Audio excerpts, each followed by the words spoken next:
Today we visit the 1920s bungalow studio of Liz MacPhail. Liz is an interior designer located in Austin, Texas, and her work has been featured in numerous publications such as the New York Times and Architectural Digest. Most recently, her studio kitchen was featured in the book Uncommon Kitchens. We're beyond thankful that Liz welcomed us into her personal studio for an unforgettable tour where she shares design inspiration and found treasures, including an early 1900s love letter that was discovered in the home. We can't wait to go in and show you around. It's charming Austin, Texas. Come on in, y'all. Hey there, welcome to my home in Austin, Texas. I bought this home in 2019. I like to say it's kind of a modern love story because we met online. I saw the listing of this house and I just could not get it out of my mind. So I wrote a business plan actually in order to justify purchasing it, and I made it happen. I put in an offer on this house and I heard back from my realtor that the sellers had just accepted an offer from a developer, and I just couldn't believe it. I was so terrified of what might happen to this house. So I was in my car at the time. I pulled over and I wrote a letter to the owners, and I was just like, I can't beat a developer in price, but what I can do is guarantee that when I'm done with this house, it's going to be here and I want to save it for the next 100 years.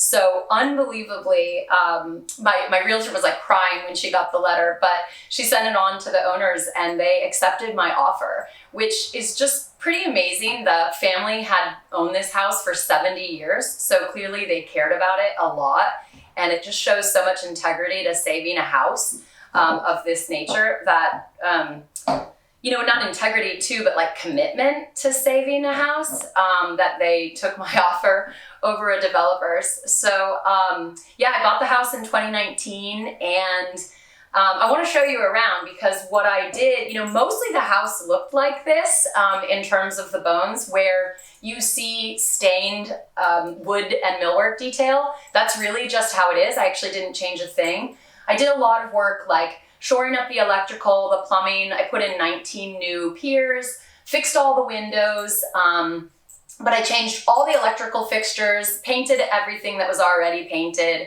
all new wallpaper, but it's really meant to look like it's been here forever, and with some modern touches.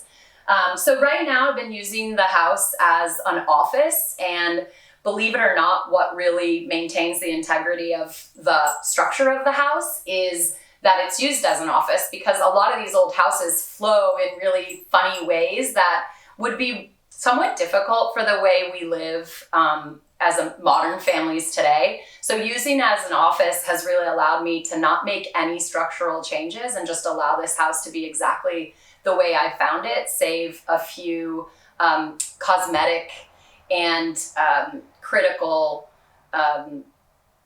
developments like, the foundation and the plumbing and insulation. So let me show you around. Okay, so let me tell you about some of the fun facts in this room, the entry room to the house. Probably used back in the day as a formal living room, which is really kind of how it's set up here. Even though we use this as an office, we actually really set it up like a home, and we work and meet with clients in different rooms.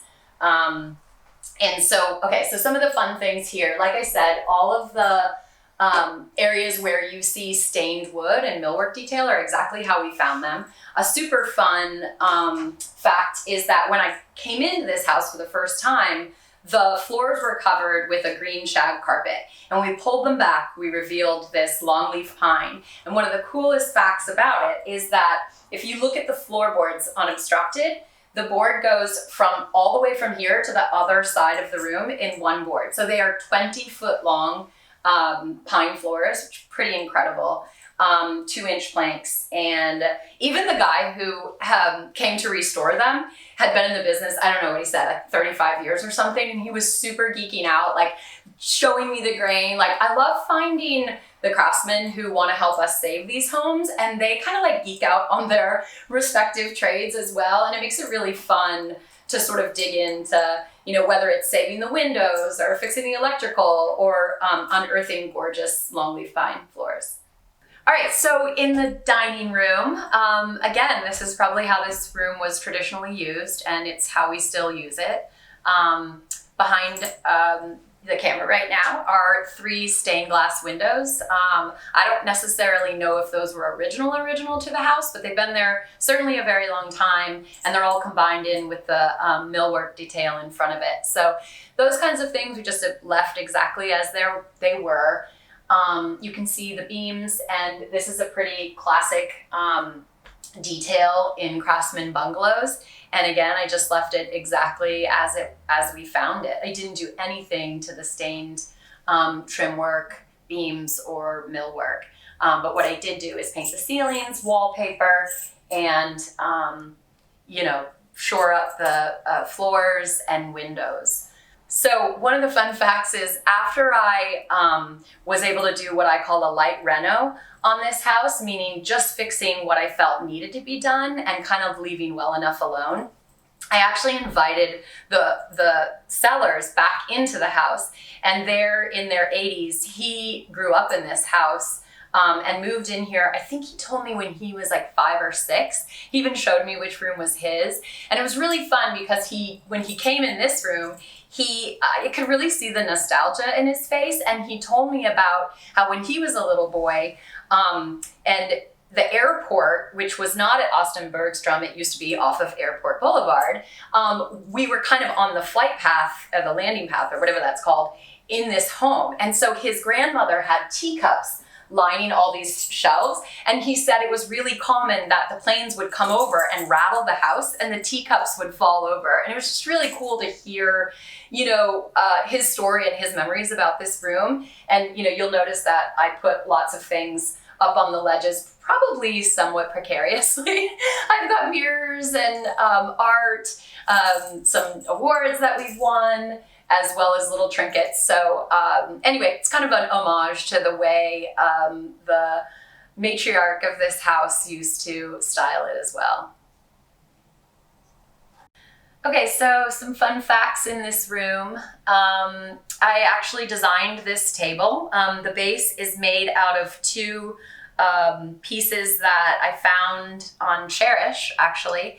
And I discovered this piece of stone at a stone yard and had it cut into a 60-inch round table with what we call an OG beveled edge. And it's kind of the centerpiece. We do a lot of work here. We eat together as a team. These chairs are amazing. I love them, and found them at Round Top, actually, which we go to twice a year, sort of religiously. If you don't know what Round Top Market is and Marburger, you've got to check it out. It is full of really iconic Texas fare and flair, and just a treasure trove of antiques and vintage. And it's a pretty incredible place if you love antiques and vintage stuff. Anyways, I got these chairs here. They're sort of like perfectly imperfect. They show the wear of the years, and that's exactly the way I love them.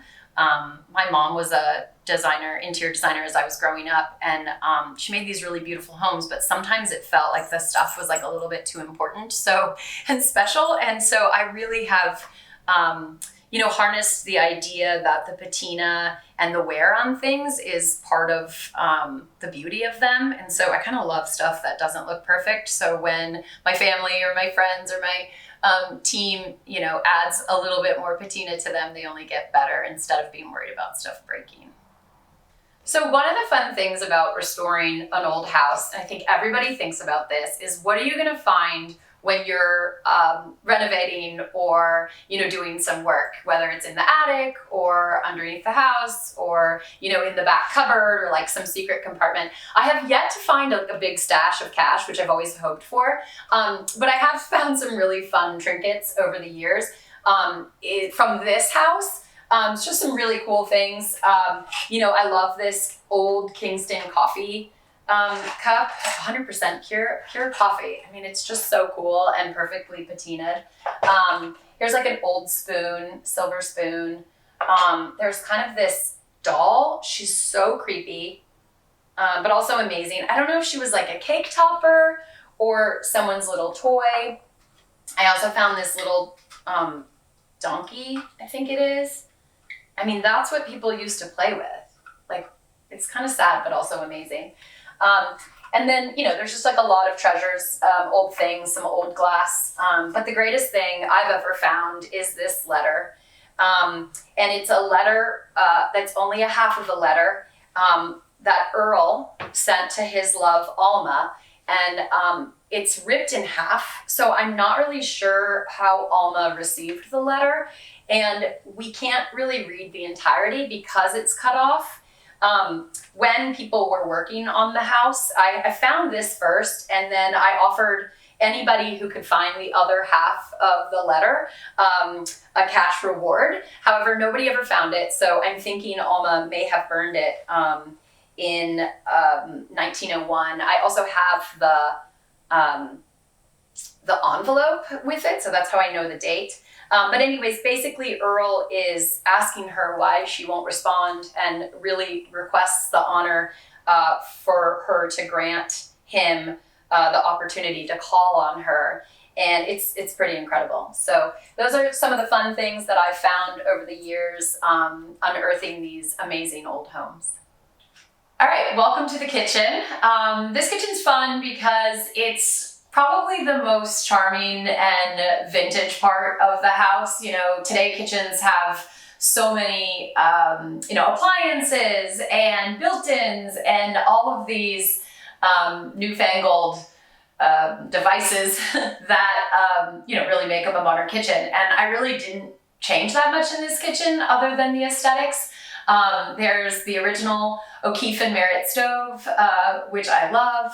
There's this original sink that I just had resurfaced and actually refinished the front of it as well.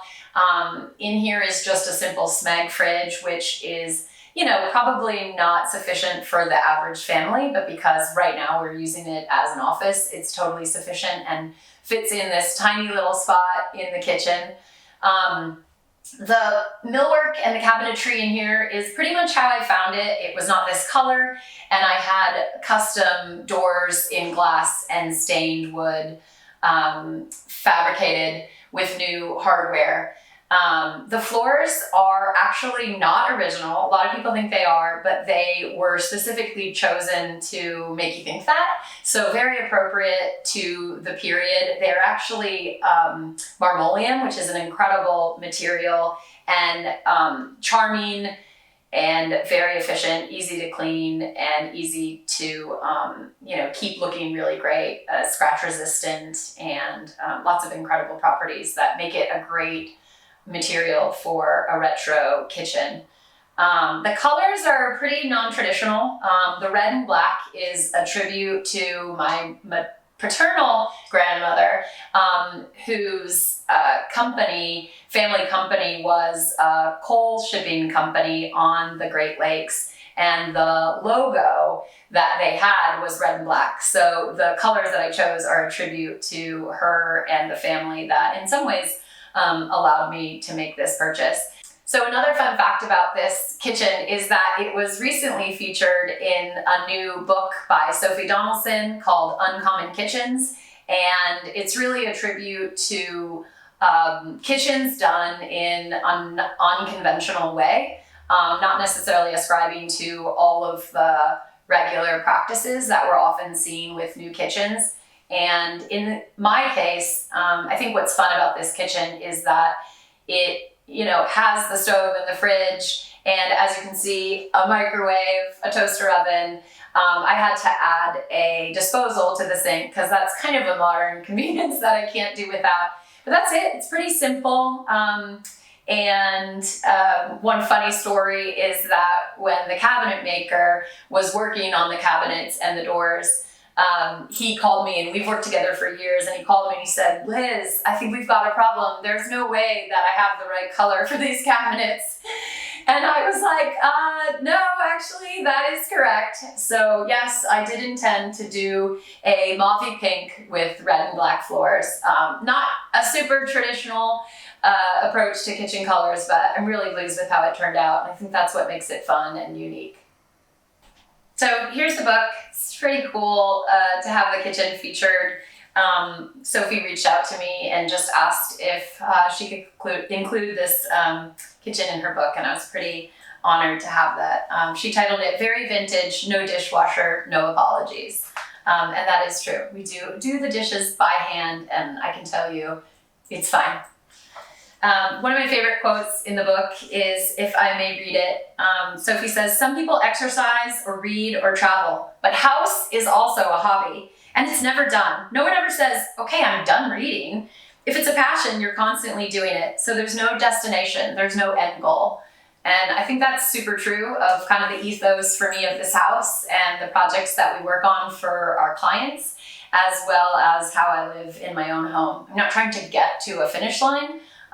It's a hobby, and adding things, removing things, changing things around is kind of part of the fun. Okay, so one of the fun things we did was to wallpaper the back of the cabinets. So it's kind of a only thing that we would know, but it's a fun little addition. We also use this vintage set that I found at a thrift store. Super fun. We just kind of use all the utensils from here and just keep it in this place setting. We don't have a ton of drawers in this kitchen, so this works for us. All right, so the bathroom is basically the way I found it. I resurfaced the tub, and I did have to change out the sink because it was completely rusted. But I chose a sink that looked really similar, kind of has those deco vibes. The tile floors and the tile walls and wallpaper are all new, but everything is exactly the way I found it. I just kind of cleaned it up and restored the charm. A fun detail of the wallpaper is that I really wanted to take it up on the ceiling, but the wallpaper is striped. So I wasn't quite sure what to do about finishing it. So I ended up bringing it up in a parquet style on the ceilings. And believe it or not, my wallpaper installer still speaks to me, even though that was not the easiest feat. I think it's really fun the way it turned out. So one of the fun things about this house is that we've been able to maintain exactly the way it is and mostly the way we found it because I've been using it as an office. Sort of an exciting announcement is that I am actually going to be moving my team out and moving myself and my boys in to live here very soon, which we're excited about. But for now, it's a setup as our office, and this is our design library for my business, which is an interior design business called Liz MacPhail Interiors. We are a residential design firm, although we've done a few commercial projects like a boutique hotel and a couple restaurants recently. But predominantly we work on residential homes in Austin and throughout the country. We do new builds and renovations, obviously. I'm most passionate about renovating these old bungalows, but not every job can be that. So this is one that I did on my own for myself to save this house. But this is the room where we meet with our clients. We do all of our designing. You can see we keep a huge catalog of wallpapers, rugs, tile samples, paint colors, you name it, we have it. We do all of our work here. So describing my design style, I would have to say, you have to kind of look at it as my business, Liz MacPhail Interiors, versus me as a person, Liz MacPhail. Professionally, our ethos in design is to really see ourselves as design Sherpas. We're most interested in helping our clients find the style that they love and using our knowledge of resources as well as design tools like balance and harmony and scale and color theory to elevate the client's style and desires to get something really beautiful that is theirs. We're not really interested in designing the same house over and over again. And I think if you look at our portfolio, you'll see that there's certainly common threads throughout. We're kind of known for using color. We're known for heralding family heirlooms and mixing vintage and contemporary furniture. But we're really interested in understanding what our clients want and helping them get the best of what they love.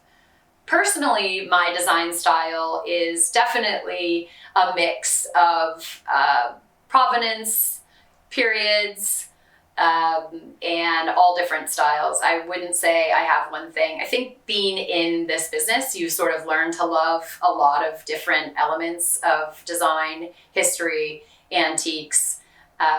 And so it's really meld of a lot of different things. I think the thing that's most important to me in design is just really choosing what you love and not worrying about what other people are doing and what is right. We get asked that a lot, like, is it right? Should I do this? Do it if you want to do it. Believe it or not, there are no design police. So you cannot go to jail or be otherwise fined for making the wrong color decisions. And I'm here to let you know that. So, have fun with it. I often talk to people about it. It's just paint. And you can always paint over. And, even designers don't always get it right the first time. It's a little known fact. We make mistakes too in design. So, follow your heart, go with what you love. That's kind of my design style. An example of that is just getting what you love and not worrying too much about what goes together is the front living room. We didn't choose that sofa specifically to go with those chairs. A lot of that is a mix of things that we've used at our show house that we did with Kips Bay in 2021. Things that I'm often known to just buy at Round Top or thrift stores. We're not afraid of Craigslist, Facebook Marketplace, as well as, high-end things like antique stores, First Dibs. We're really not afraid to get pieces from anywhere and then just bring them together. I really strongly believe that if you love it, it will work together.